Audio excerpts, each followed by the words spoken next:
story, because that really was very close to home for me. My wife's actually a dairy farmer's daughter, so I have weak wrists. I wasn't introduced to the old squirting until 2 years ago when I first met her family. So, and he took me out on Christmas Day morning.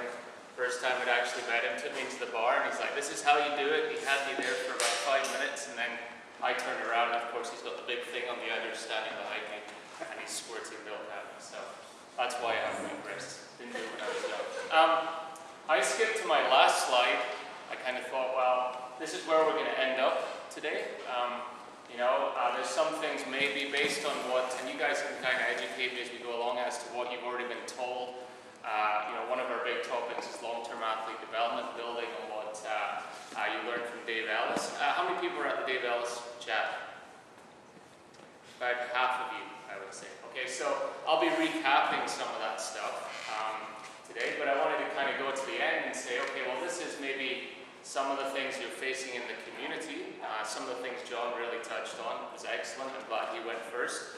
Okay, I got some good information from that. Changed everything in my presentation while he was talking.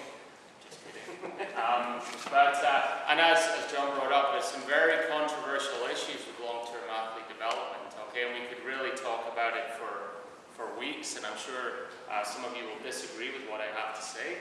In some areas, that's fine. Okay, that's one of the reasons I do these things is for debate. I find it really interesting. Okay, I'll just go back to the start, but this is where we're going to end up. Okay, so this is kind of on a more practical level, which is what I'm going to be talking about today. If I can find a little thing here, there it is. I'll go from the start. Okay, so that's the topic for the day. I thought about how I'd introduce myself, and I kind of wanted to give you my journey as an athlete, rather than just putting up my credentials right away and saying I've done this, that, and the other, and here's why I'm here. My journey in sport began at a very young age. I started skiing when I was 3 years old. My parents are both very active people, which I think really sparked things for me, and they still are. My dad's going for the record in Canada for a number of days heli skied by 85 years old. He's 70 right now. He did 15 days, and I don't know how many vertical feet last year in Canada, and he lives in France in the winter, so he's a great role model for me. But my parents introduced me when I was 3. I was put in the club when I was 6. I was immediately hooked. All my buddies, like I got married last year, I had 4 groomsmen. 3 of them I knew through coaching of being an athlete in ski racing, and the other one was my brother. Okay, so sport really brings people together, and that's one of the things. Some of my best friends come from ski racing. It's a great community. So I got addicted, but we didn't know anything about long-term athlete development back in Scotland, where I'm from, up in the Highlands. So immediately, I'm pretty much at 8 years old, starting an elite level training program. I'm specializing in skiing. I didn't do a whole lot of other sports. I wouldn't claim to be good at any other sports. Unlike the athletes I see on the Canadian ski team today, who seem to be good at most things, sport, they can pick things up quite quickly. They're real athletes.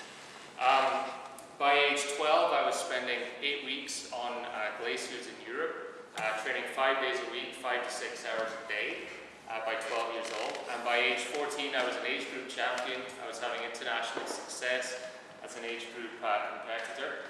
And by 15, the wheels kind of fell off the bus. I started losing motivation. I realized now my motivation was not the intrinsic type that you want. I was very much focused on the outcome of what I was doing. I started looking at other things in life, what my buddies were doing, and by the time I was 18, I'd been on the national ski team for 3 years, so I did fairly well, but I dropped out of the sport prematurely. And this idea of specialization is something we're going to talk about a little bit later. I actually got a note from my coach asking my gym teacher for me not to do gymnastics and not to play any team sports in case I got hurt, believe it or not. Okay, so that explains my deficits in athleticism, I would say. So, look at here. So who am I? That's not who I am, hopefully. Okay, but that's my kind of credentials, if you like, what I've been through. I've been coaching for about 20 years now. I basically got out of skiing and didn't know what to do, so I went into coaching while I was in university. I got straight in that program. Then after university, I thought, well, I still don't know what to do. I got a degree in sports management and did not want to be the next Jerry Maguire. So I ended 50 applications, someone finally took mercy on me and gave me a job at the National Ski Academy in Ontario. I was under the impression that all of Canada was mountainous and beautiful, like it is here. Kind of boo-boo. Arrived in the escarpment, didn't quite know what had hit me. Actually, I had a lot of positive experiences in Ontario, so I'm not Ontario bashing here. My wife's from Ontario. Moved west, joined the Vancouver ski team. So I spent many years at club level. I had started working with 6-year-olds, ironically, or along with the discussion we had, when I was only 18 years old. Started working with the really young ones. And that's how kind of things seem to progress in Canada. When you have the least experience, you work with the youngest ones, you get more experience, you get to work with more experienced athletes, and so on and so forth. So it's all a little bit back to front, but that's how it happened. Did the Vancouver ski team for 3 years, coached them, provincial team for a stint, and then got an opportunity to work with the national ski team, so moved out to Calgary. Spent 3 years there, and in 2009 I got the call to work as a conditioning coach for the National Alpine Ski Team through the Olympics, so I had a great experience through there. I currently train young athletes in a variety of different sports. As a strength conditioning coach now, I still work as a part-time coach for my ski club in Vernon, and I'm a director of sports science for BC Alpine. So I actually have a training business, Fit Solutions is what it's called. I have 2 different kind of sides to my business. I do athlete development, so this sort of thing, strength conditioning, periodization planning. I do the sports side support, particularly for the BC team. And I work on some coach education stuff for